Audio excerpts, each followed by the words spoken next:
départ na biso de Kinshasa. Départ na biso de Kinshasa ezaki à 3h du matin. Tolongo na Monkoto à 3h du matin. En Manzangungu, entre Sigaray, pendant qu'on a gare, Ndewana tout Telemaki. De 6h du matin jusqu'à 6h20 du matin. Parce que Bazako de la train les quand on commune à Liboso, voiture mon qui Liboso na biso. Monsieur Drama Louis, Azalaki accompagné d'un Européen. Bazako benga gabi photo, Azaki na kula kukatana. Niko koma to yake awa. Kuya to yake awa, esika to telemi awa. So to komi esika to telemi na manga awa. Ezaki sika papa simu kimangwa yake kuloba na papa. Kedangenda tangu na yo ekoki. Donc, si vous avez une voiture, papa le dit, mais papa, qui a mon canot en collé et salama, n'a pas une voiture, battu tous en avant de salani. N'est si que tu t'es ma belle est allée, ma belle à Kunda. Moka pauvre Vanglio, ou bien Tatamaya Sokolo. Mais, est-ce que tu sais que Sida, ma benga gango, dimanto, ou bien dimama civique. Parce que na tangu ya kala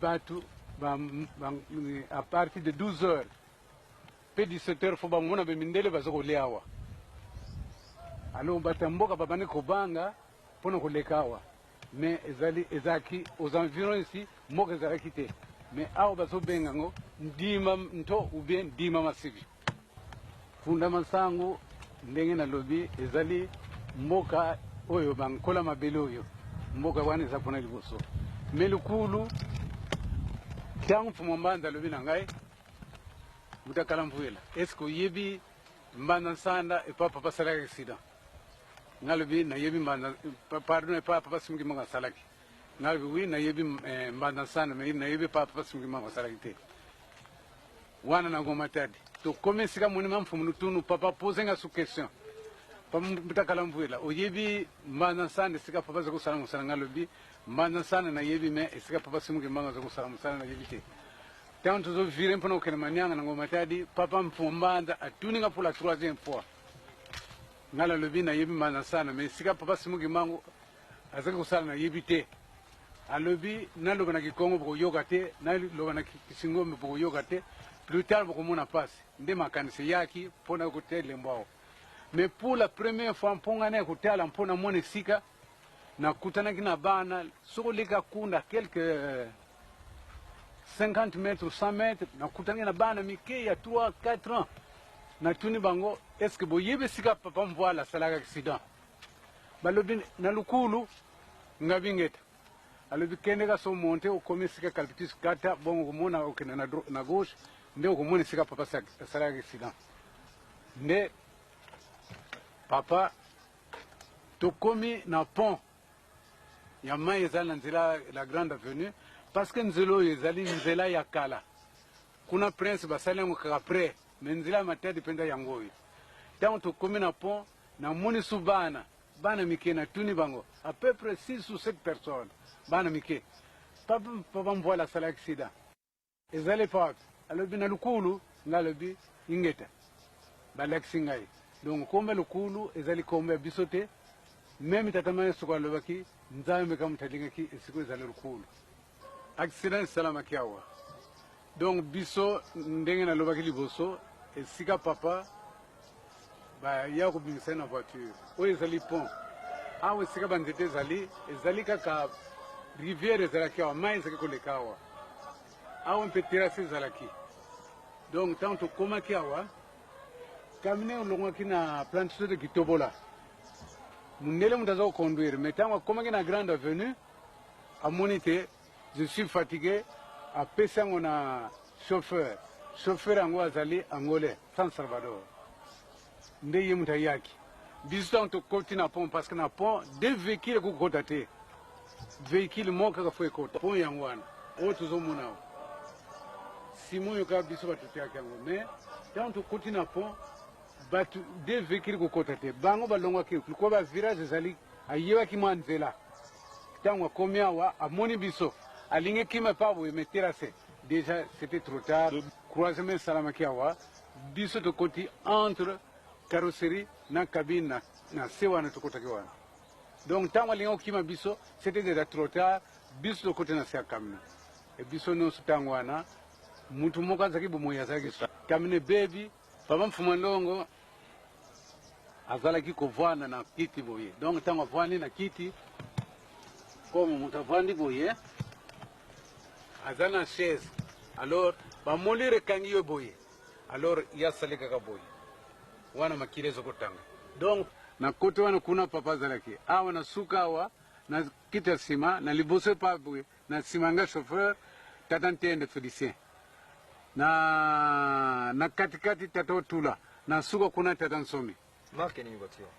Ezaki marque Ford. Biso nyonso tukufaki. Me muta liboso la mukaki tatansomi David. Tatansomi David la mukaki amoni papa kangamena biloko et puis makila zotanga. Abengi matai. C'est dit Mathieu. Papa fasa kene donc papa baby. Tango basali boye tatawa tula même azako yoka ngo musika marque tout ça sur le même voiture bango pe bazaki na kusa sima mais ayoka kama musika alors tango ayoki boye mutu wana tu mona kiete tu yibiete mutu ayeka kafunguli porte ya papa yamwana papa kotaki na zamba na te sika kene kufuka mawana sika asaraki abondelaki wana tata ntende Félicien alamukaki tata watula bango balamukaki avant ngai na lamuka ngai babimisi na voiture balali sengo parce que ngana kene kipenda musika mais tangu papa komeki wana basole na papa simuki mbangu isili papa simuki mbangu apesi ordre que keno la musa chauffeur na oyo maloba penza papa ndi munda yipsa ngai papa ye abengi ngai ntakala mvuila tangu na lamuki na lumime papa qu'est-ce que c'est tata David kansango muno ba to sel accident ngal chauffeur nani malo vana ka tranquille nde sika accident dara ngende ngwa mais sika papa keno kufuka ma nde damjan ba damjan na noir ya kala kufuka wana tu ebite mboka moka za ko za environté mais tu ebite milango wana namta bonga kyango pe papa keno kufuka mais sika milango za akota ki ezaki zamba lelo komi bote ya boye biso ka batu sala kyango. Donc papa koti na zamba azako yaka na zamba ko pasola nzela oyebite na mois de juillet zamba batumbite zamba zaki makasi.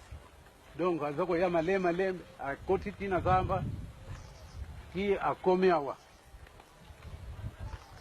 ozomona place na nzeto ya katikati nzete moko zaki wana na tutu ya nzeto wana biso ta kikongo to benga ko lolo tango telemi kuna akoti na zamba nde sika ya kufuka na papa yangoyo donc afuka mina milangi ezokisake na makolo na ba genou tout tour nzete moko zaki wana lolo.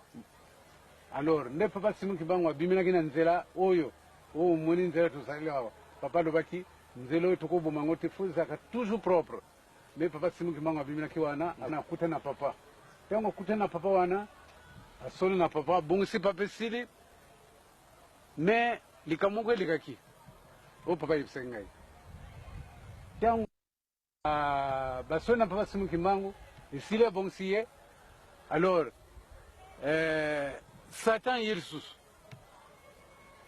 papa simu kibango lobi dangena tela Satan wuzoni diak papa asalima koloboye abeti makonase Satan kimi alobi mena kende kula musa chauffeur na yo ndeko bima so bima na zamba tia komesika tutwaka accident wana ngasi babinsinga na voiture balari singa na mabele alo papa ala musingai tanto komina tumba mpie sarkinga makasi tango mpie sarkinga makasi na sengi na pabu tanga na moi to na moto na pono malili na mona ki papa bwaki soy te soy ya bwaka ki na lobi mais papa qu'est-ce qu'il y a même ta calamité de ça qui dans le anzambe papa le ko regretter parce que le gola to longi lelo ba ko longa bisu sute donc le ça ngé sengo parce que to longa ki mais et ça ngé émotion pour na ko yoko comme siko boye et pourtant ngai mona ko lo ba histoire te parce que to ça ngé na ba kolo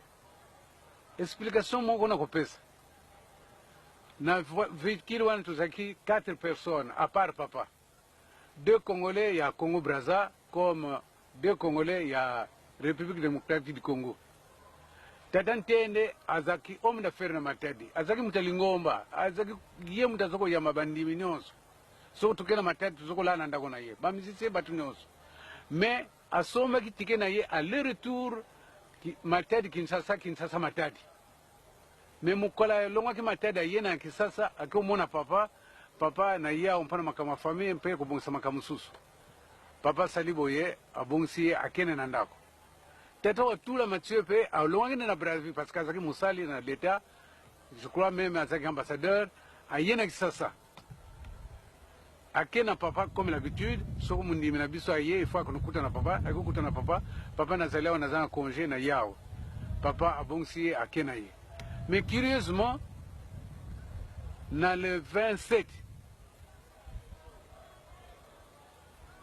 disons le 26, papa tellement pas c'est les gars qui, papa Simon insiste que dernier il faut que les gars n'attient là, mais qu'on kufa. Papa lobi mais papa, olingi ngali susute, vraiment fonga na kene kufa. Ngai te menkola lobi faut que les gars, papa kene na Brazzaville. Zonga ki le 28 l'après-midi. L'après-midi wana Tata Ntende Félicien aye. Papa ngai makamuna yela ki sili na lina zonga nga Matadi. Papa lobi Mudantende. Ngai lobi na okende pa grand frère na tiela. Soko lingi keno teka tike toke na biso nzela moko.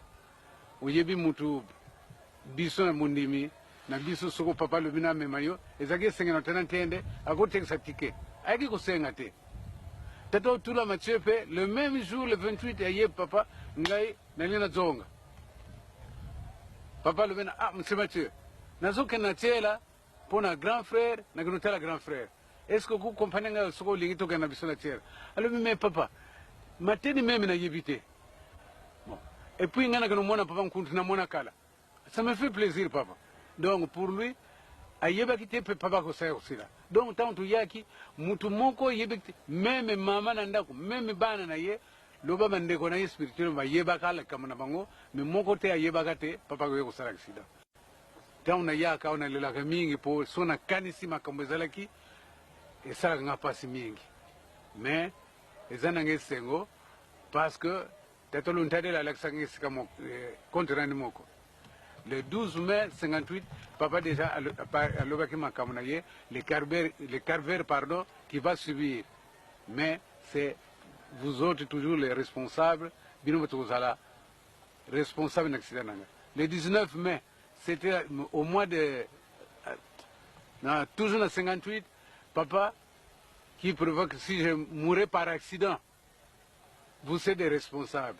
Mais si je serais encore en vie, c'est notre victoire. Donc papa yeba kite akoya kosala accident mais victoire. Yangwana loba kite lukwala to longi mutu moko kufite yeba kufite to longi libela bakolonga bisusi.